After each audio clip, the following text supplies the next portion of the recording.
తిరుప్పావై పాశురము 10 ను నోము నోచి శ్రీకృష్ణ సంశ్లేష సుఖానుభవమును పొందుచున్న ఓయమ్మ తలుపును తెరువుము.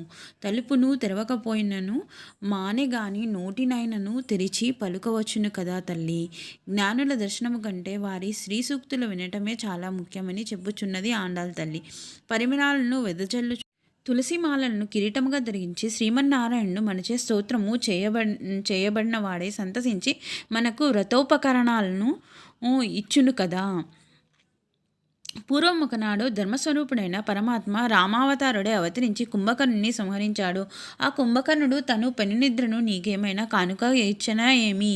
ఓ పెద్ద నిద్రల కలదానా, లేచిరమ్ము, నీవు మాకు శిరోభూషణమైన దానివి కదా.